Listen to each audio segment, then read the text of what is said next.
Hello दोस्तों, EFL learning के नए वीडियो में बहुत बहुत स्वागत है आपका। इंडियन ऑयल के क्वार्टर फोर के नतीजे आए हैं, तो नतीजों पर हम डिस्कस करेंगे। कंपनी ने डिविडेंड का भी अनाउंसमेंट किया है दोस्तों, तो डिविडेंड के बारे में भी हम डिटेल में डिस्कशन करने वाले हैं। तो सबसे पहले आपको डिविडेंड के बारे में बता दें, 1 रुपए 50 पैसे का डिविडेंड इंडियन ऑयल ने डिक्लेयर किया है। तो दोस्तों अभी तो 107 रुपए के आसपास का प्राइस है, आपको लगेगा कि ये तो डिविडेंड यील्ड कुछ नहीं है, लेकिन दोस्तों पूरे फाइनेंशियल ईयर की अगर हम बात करें तो 10 रुपए 50 पैसे का ऑलरेडी डिविडेंड दिया जा चुका है। फरवरी के महीने में 7 रुपए 50 पैसे का ये एक्स डिविडेंड डेट थी फरवरी में। मार्च के महीने में 3 रुपए का डिविडेंड, तो 10.5 रुपए का डिविडेंड ऑलरेडी दिया जा चुका है दोस्तों। अब ये जो डिविडेंड है 1 रुपीज 50 पैसा का जो है वो एजीएम के 30 दिन के अंदर पे हो जाएगा। तो ये जो डेट से एजीएम की एक्स डिविडेंड डेट की वो अभी तक आई नहीं है। जैसे ही आएगी हमारा जो टेलीग्राम ग्रुप है उसकी लिंक हमने नीचे दी हुई है, वहां पर हम शेयर कर देंगे। अब ये बहुत ही डिविडेंड पेइंग कंपनी है, लेकिन शेयर होल्डर के लिए लॉन्ग टर्म में रिटर्न नहीं दिया है दोस्तों। लेकिन चीजें चेंज हो रही है और वो रिजल्ट में साफ साफ दिख रहा है।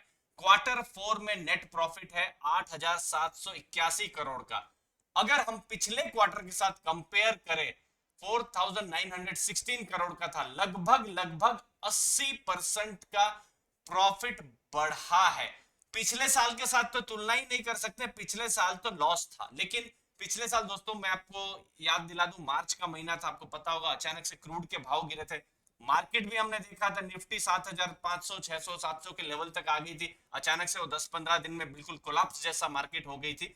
लेकिन उस समय में इन्वेंट्री लॉस भी इनको हुए थे, तो इसी लास्ट ईयर के साथ कंपेयर करना बहुत सही नहीं है, क्योंकि बिल्कुल एक अलग ही इवेंट हुई थी पिछले साल। अब पूरे फाइनेंशियल ईयर पिछले साल 1,313 करोड़ का हम प्रॉफिट देख पा रहे थे, जो कि इस फाइनेंशियल ईयर में 21,836, अगर मैं इसको करूं तो ये तो और ज्यादा प्रॉफिट दिखाएगा। तो प्रॉफिट में बहुत, या मुनाफा जो मैं कहूं तो मुनाफा बहुत ज्यादा ये बढ़ा है। हमने अलग अलग रिसर्च हाउसेस का भी जो अनुमान थे वो भी हमने देखे, अनुमान इतने बड़े नहीं थे, तो अनुमान से अच्छा ये रिजल्ट आया है। आप इनकम देख सकते हैं 1.64 लाख करोड़ की है, जो कि पिछले क्वार्टर में 1.47 लाख करोड़ की थी। अब फंडामेंटल इन्वेस्टर्स के लिए अर्निंग पर शेयर बढ़ गई है 23.78, मतलब मुझे ऐसा लगता है स्टॉक और चीप हो गया है दोस्तों।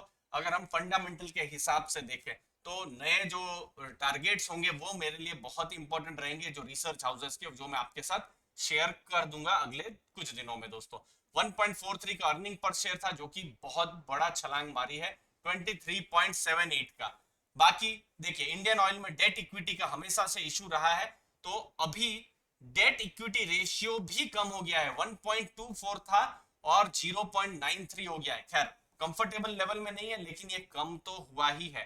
अगली चीज, क्रेडिट रेटिंग स्ट्रांग है, ट्रिपल ए लॉन्ग टर्म के लिए, और A1+ जो शॉर्ट टर्म के लिए होती है वो भी स्ट्रांग है। इसके अलावा जो रेवेन्यू भी जो है दोस्तों, 1,23,000 करोड़, जी हाँ उतना रेवेन्यू भी हुआ है, जो कि जो क्वार्टर थ्री था उसके रेवेन्यू से बढ़ा है। तो ओवरऑल नतीजे इंडियन ऑयल की जितना एक्सपेक्टेशन था उससे अच्छे रहे हैं, स्ट्रॉन्ग नतीजे रहे हैं इंडियन ऑयल के।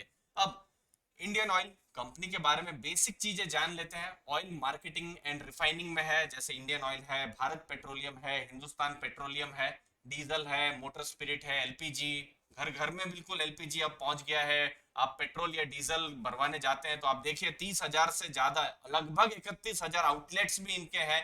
एलपीजी डिस्ट्रीब्यूटर आप देख सकते हैं, 12,500 से एलपी ज्यादा एलपीजी डिस्ट्रीब्यूटर है। तो घर में आपका सिलेंडर है तो जरूर देखिएगा इंडियन ऑयल का है कि नहीं दोस्तों। अब रिफाइनिंग कैपेसिटी 33% पूरे देश की इंडियन ऑयल के पास है। 11 रिफाइनरीज हैं दोस्तों, बहुत बड़ा शेयर है पेट्रोलियम प्रोडक्ट में, 43% का पूरा शेयर हम देख पा रहे हैं। लेकिन कंसर्न अगर इंडियन ऑयल में कुछ है तो वो है थोड़ा सा इसका डेट इक्विटी ज्यादा है, जो कि इस क्वार्टर में हमने देखा कि थोड़ा कम हुआ है, नजर में रखना है दोस्तों।